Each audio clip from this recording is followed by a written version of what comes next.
Shalom bro and sis yang dikasihi Tuhan.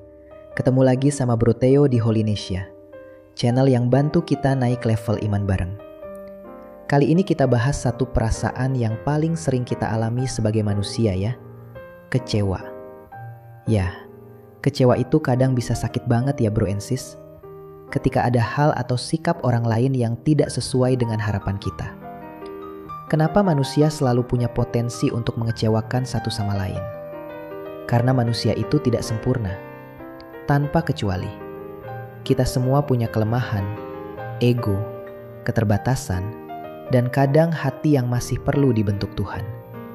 Contohnya, atasan janjiin naik gaji atau promosi, tapi pas waktunya malah bilang, "Sorry Jack, tahun depan gak apa-apa ya." Terus ada lagi, rekan kerja yang kita percaya, ternyata gosipin kita di belakang. Orang tua yang kadang gak ngerti perasaan kita, malah suka banding-bandingin sama orang lain.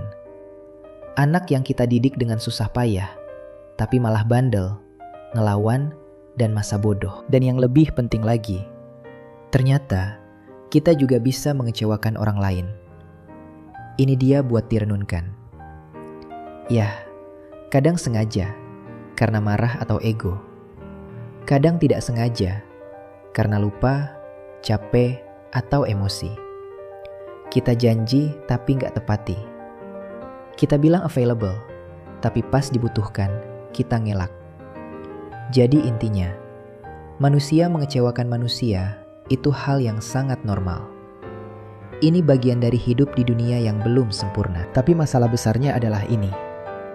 Kenapa kita sering menyalahkan Tuhan gara-gara kekecewaan yang disebabkan oleh manusia?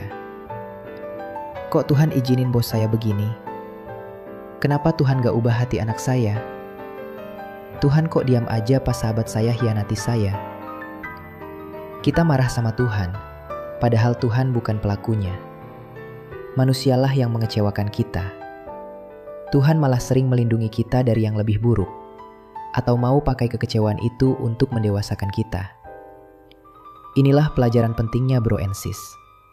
Jadi, kita bisa dan sering mengecewakan sesama manusia. Tapi kita sering salah sasaran saat kecewa. Kita kecewa sama orang, tapi marahnya sama Tuhan. Nah loh, hari ini kita mau buka mata bareng, supaya kita nggak lagi jatuh ke jebakan ini.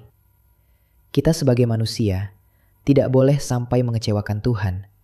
Karena panggilan hidup kita adalah menyenangkan hatinya, atau to delight Him always. Tapi Tuhan tahu kalau kita lemah. Dia tahu kita harus terus belajar. Sementara itu, Dia mau kita berkenan di matanya. Bukan hanya untuk menyenangkan semua orang lainnya. Contoh bagaimana kita bisa menyenangkan hati Tuhan di tengah kekecewaan misalnya. Ketika bos mengecewakan, kita tetap bekerja dengan rajin, seolah-olah untuk Tuhan. Kolose 3 ayat 23. Tuhan senang melihat itu.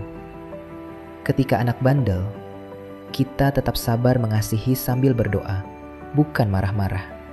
Tuhan bilang, "Ini anakku yang taat." Ketika pasangan lupa hari spesial, kita pilih mengampuni dan doakan limpahan kasih karunia, bukan dendam. Tuhan tersenyum melihat pengampunan itu. Ketika sahabat khianati, kita datang ke Tuhan dan bilang, "Engkau adalah sahabatku yang setia." Mazmur 27 ayat 10. Ayahku dan ibuku meninggalkan aku, tetapi Tuhan memelihara aku. Mazmur 37 ayat 4 bilang, "Bersukacitalah karena Tuhan, maka Ia akan memberikan apa yang diinginkan hatimu." Artinya, kalau kita buat Tuhan senang atau delighted, Dia yang akan mengurus hati kita yang kecewa. Otomatis loh itu bro and sis. Kesimpulan akhir yang penting untuk kita pegang teguh. Biarlah kita kecewa atas manusia lain, dan kadang kita pun balik mengecewakan mereka. Tapi jangan sampai kita mengecewakan Tuhan, apalagi menyalahkan Tuhan atas kekecewaan kita atas orang lain. Baik melalui pola pikiran, perasaan, tindakan, seperti mengeluh dan komplain yang berlebihan, amarah, bahkan sampai mengutuki Allah Bapa kita yang Maha Kasih. Karena kalau kita sampai melakukan itu, kita jadi berkenan di mata iblis loh bro. musuh yang justru ingin kita menjauh dari Tuhan. Ingat ya brothers, Tuhan itu setia. Dia nggak pernah meninggalkan kita. Ibrani 13 ayat 5. Jadi mari kita balas kesetiaannya dengan kesetiaan kita. Dengan hati yang selalu ingin menyenangkan Dia, bahkan di saat paling kecewa sekalipun.